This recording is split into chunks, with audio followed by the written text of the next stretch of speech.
کیوں دبے جس پہ حمایت کا ہو پنجہ تیرا، کیوں دبے جس پہ حمایت کا ہو پنجہ تیرا، شیر کو خطرے میں لاتا نہیں کتا تیرا۔ جس کی نسبت دربار غوث سے ہو اسے ڈر کی کیا بات ہے۔ ہمارے امام اہل سنت فاضل بریلوی رحمۃ اللہ تعالیٰ علیہ نے ہمیں یہی سکھایا ہے، خوف نہ رکھ رضا ذرا، تو ہے عبد مصطفیٰ۔ جو عبد مصطفیٰ ہوتا ہے اسے ڈرنے کی ضرورت نہیں ہے۔ خوف نہ رکھ رضا ذرا، تو ہے عبد مصطفیٰ، تیرے لیے امان ہے، تیرے لیے امان ہے۔ بس معاملات ایسے انسانی فطرت کا تقاضا ہے کہ انسان عادت کے طور پر ایسا دیکھا گیا ہے کہ کوئی جھوٹ بات 100 مرتبہ اس کو بولی جائے تو وہ سچ سمجھنے لگ جاتا ہے، اور اس تھیوری پر آج پوری دنیا عمل کرتی ہے۔ پوری دنیا کسی چیز کو ٹارگٹ کر کے بار بار بولتی ہے تاکہ لوگوں کے ذہنوں میں ایک بات بیٹھ جائے۔ اگر پانی کی بوتل کو بھی کوئی 100 مرتبہ شراب شراب شراب کہتا رہ جائے تو اچھے خاصے لوگ بھی پانی کی بوتل کو شراب سمجھنے لگ جاتے ہیں۔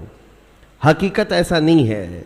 اسی لیے میرے عزیزو، آج کے اس دور میں اپنے نوجوانوں سے اور سب سے یہی کہتا ہوں، یہ پھیلائے ہوئے پروپیگنڈے کی طرف نہیں جانا، اور نہ ہی دنیا کیا کہتی ہے اس کی طرف توجہ کرنا۔ صرف اور صرف ذہن میں ایک بات یاد رہے، اللہ اور اس کے رسول راضی ہیں تو پوری دنیا روٹتی ہے تو روٹے، اس سے ہمیں کوئی فرق نہیں پڑتا۔ اللہ اور اس کے رسول اگر راضی ہیں، کیونکہ حساب و کتاب بھی اللہ کے پاس ہونا ہے، سزا اور جزا بھی اللہ ہی کے ہاں ہونا ہے، تو دنیا کو راضی کرتے کرتے کئی لوگوں کو ہم نے دیکھا وہ کتے بن گئے بیچارے ہیں۔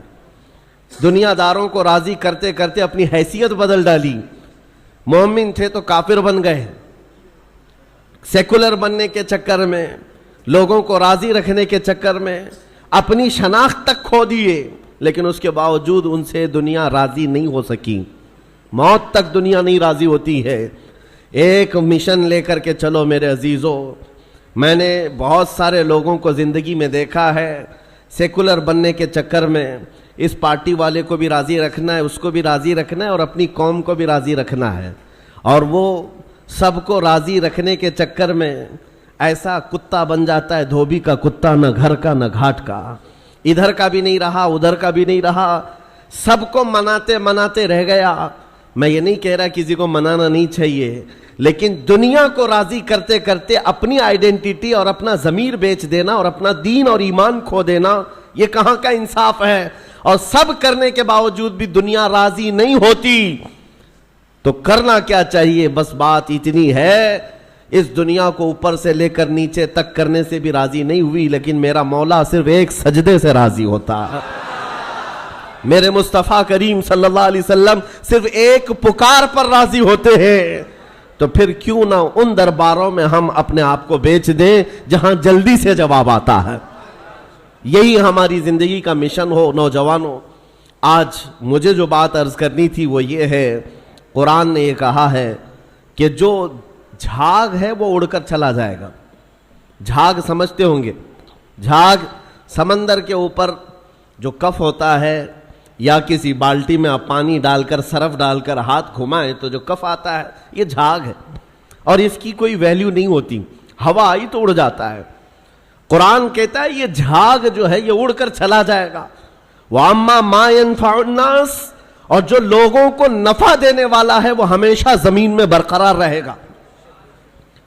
اور نبی کریم صلی اللہ علیہ وسلم کی حدیث میں بھی یہ جھاگ کا لفظ ملتا ہے۔ کس لیے میں عرض کر رہا ہوں آپ کو بتاتا ہوں۔ یوشک ان تداعى علیکم الامم کما تداعى الاکلۃ الی قصعتها۔ حضور پاک صلی اللہ علیہ وسلم فرماتے ہیں ایک زمانہ تم پر ایسا آئے گا کہ ساری قومیں تم پر ایسے جھپٹ پڑیں گی جیسے بھوکا برتن پہ جھپٹتا ہے، سارے لوگوں کا ٹارگٹ تم ہی رہو گے۔ وہ زمانہ آج ہے، ہر ایک کا نشانہ ہم ہی تو بنے ہوئے۔ آج یہودیوں کا ٹارگٹ بھی ہم ہی ہیں، عیسائیوں کا ٹارگٹ بھی ہم ہی ہیں، چاہے وہ کفار و مشرکین ہو، ہمارے ہاں کے سب کا ٹارگٹ ایک ہی ہے، اسلام اور مسلمان۔ اور حضور نے فرمایا تھا یہ ایک زمانہ ایسا آئے گا۔ تو صحابہ نے پوچھا تھا اس وقت، یومئذ نحن من قلۃ یا رسول اللہ، اے اللہ کے رسول کیا اس زمانے میں ہماری تعداد بہت کم ہوگی؟ نبی پاک صلی اللہ علیہ وسلم فرماتے ہیں وَلَكِنَّكُمْ كَثِيرُونَ غُثَاءً كَغُثَاءِ الْبَحْرِ، نہیں تمہاری تعداد تو بہت زیادہ ہوگی لیکن تمہاری حیثیت سمندر کے جھاگ کی طرح ہوگی، سمندر کے جھاگ کی طرح۔ اب یہ جھاگ کا لفظ آیا، جھاگ اس کو کہتے ہیں جس کی اپنی پیوریٹی نہیں ہوتی، ویلیو نہیں ہے، اس کا زمین میں قرار نہیں ہے، وہ موسم سے بنا اور موسم میں اڑ گیا، ہوا سے نکل گیا، اور یہ آج کثیر تعداد کو دیکھ کر کے اندازہ ہو رہا ہے یہ جھاگ ہے، ورنہ پوری دنیا میں آج 100 کروڑ سے زیادہ مسلمانوں کی تعداد، آپ کو اندازہ ہے 1 ارب سے زیادہ کی تعداد مسلمانوں کی ہے، 57 ممالک اسلامی ہیں، اسلامی نام سے جو کنٹریز ہیں وہ 57 ممالک ہیں، اتنی بڑی تعداد، لیکن آج ہمت کیسی ہے غیروں کی، کفار و مشرکین کی، جس طرح سے وہ چاہیں مسلمانوں کے ساتھ آج کھیلتے ہیں، اور اتنی بڑی تعداد کے ہوتے ہوئے کوئی کچھ نہیں کر پاتا۔ وجہ کیا ہے؟ یہ جھاگ ہے، اس جھاگ کو پیوریٹی میں بدلنے کی آج ضرورت ہے، تعداد نہیں۔ اسی لیے میں ایک جملہ اکثر کہا کرتا ہوں، اسلام میں کوانٹیٹی نہیں کوالٹی دیکھی جاتی ہے، اسی کوالٹی کا نام اخلاص ہے، اسی کوالٹی کا نام پیوریٹی ہے، جو اصل چیز ہے وہ ختم ہونے آ گئی۔ آپ کو اندازہ ہے ایک وہ دور ہے جب رسول کریم صلی اللہ تعالی علیہ وسلم کے ساتھ صرف 1200 صحابہ ہیں، اور آپ کا ایک قاصد، حضور پاک کے ایک سفیر جو تبوک کے مقام پر جا رہے تھے، جو جنگ تبوک لڑی گئی ہے اس کی وجہ میں بتا رہا ہوں۔ نبی پاک صلی اللہ علیہ وسلم کے ایک سفیر اردن، جو آج کا جارڈن کہلاتا ہے، اس جگہ کی طرف رواں تھے، بیچ راستے میں ایک عیسائی گورنر نے پکڑ کر کے حضور کے اس صحابی کے ساتھ بدتمیزی کی اور ان کو دردناک انداز میں قتل کر دیا، بے دردی کے ساتھ شہید کر دیا۔ ایک سفیر، ایک صحابی کا قتل ہوا، خبر پہنچی مدینہ طیبہ میں، تو کیا اس کو عام طور پر لے لیا جائے گا؟ نبی پاک صلی اللہ علیہ وسلم کا ایک سفیر قتل ہو گیا، ایک صحابی قتل ہو گئے، نہیں میرے عزیزو، پورے مدینے میں ایسی ہوا پھیلی، دوسری صبح تھی، سارے مدینے کے ہر گھر سے نوجوان، ہر گھر سے سب باہر آئے اور نبی پاک صلی اللہ علیہ وسلم کے سامنے صفیں لگا کر کھڑے ہیں۔ آقا اجازت عطا فرمائے، آپ کے ترجمان اور آپ کے سفیر کے ساتھ جس نے کیا ہے، ہم اس کے پورے ملک کو الٹ کر کے آ سکتے ہیں، اس کی سلطنت کو ختم کر کے آ سکتے ہیں۔ نبی پاک صلی اللہ تعالی علیہ وسلم نے صحابہ کی صفیں لگائی اور اجازت دیا، خود بھی چل کر کے گئے۔ آپ تاریخ پڑھ کر کے دیکھنا جنگ تبوک کی وجہ کیا تھی۔